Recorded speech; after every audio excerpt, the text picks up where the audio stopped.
बुधवारी सायंकाळपासून सुरू असलेल्या मुसळधार पावसामुळे उल्हास नदी असेल, रायते नदी असेल यांची पातळीमध्ये मोठ्या प्रमाणात वाढ झाल्याने रायते नदीच्या किनाऱ्यावरती असलेल्या कल्याण नगर मार्गाचा मुख्य पूल जो रायता पूल आहे त्या रायता पुलाला या पुराच्या पाण्याचा मोठा फटका बसलेला आहे।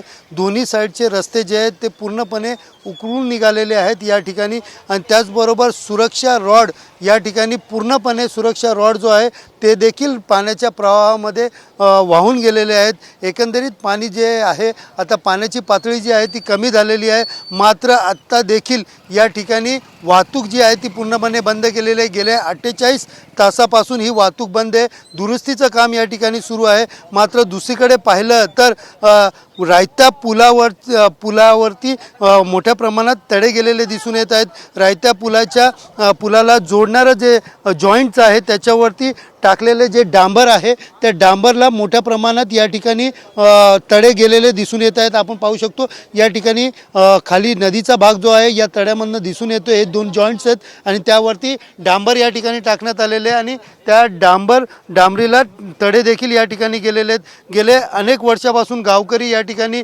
मागणी करत आहेत की नवीन पूल बांधावा जेणेकरून ते सोयीस्कर होईल, मात्र आत्ता या जॉईंट्सवरचे डांबर ज्यांना तडे गेल्याने मोठ्या प्रमाणात भीती आहे। आपल्यासोबत काही परिसरातील आणि स्थानिक गावकरी आहेत, काही सरपंच आहेत, त्यांच्याशी आपण चर्चा करूया।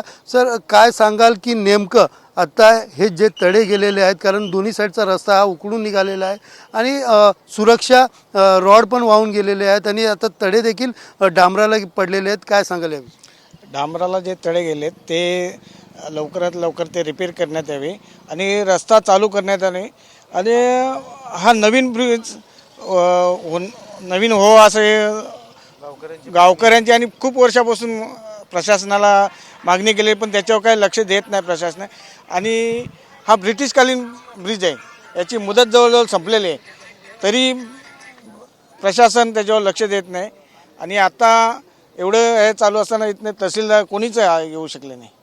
तहसीलने येऊन इथे सगळं हँडल करायला पाहिजे, पण तहसील काय सांगशील या ठिकाणी येताना जाण्याचे मोठे वाहतूक दरवर्षीचा हा प्रॉब्लेम आहे, आत्ताचं काय परिस्थिती आहे आणि काय तुमची नेमकी मागणी? आत्ताचं असं आहे की जे डांबराला तडा गेलेला आहे, पुलाला थोडाफार आहे पण मार लागलेला असेल पण भरोसा नाही आहे, पण दोन्ही साईडनी रस्ता पण खचलेला आहे।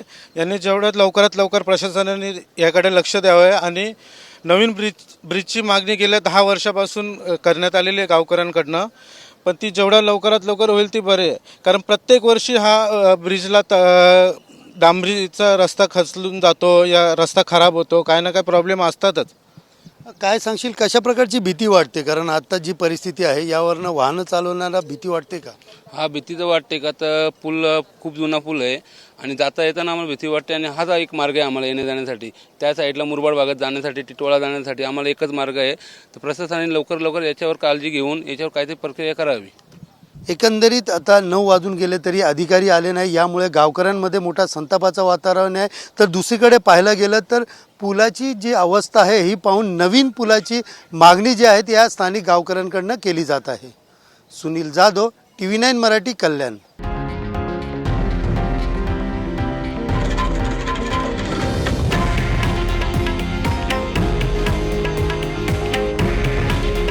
हे आहे देशातील नंबर 1 न्यूज नेटवर्क आणि आपण पाहत आहात TV9 मराठी। काळजी तुमची, हित महाराष्ट्राचं।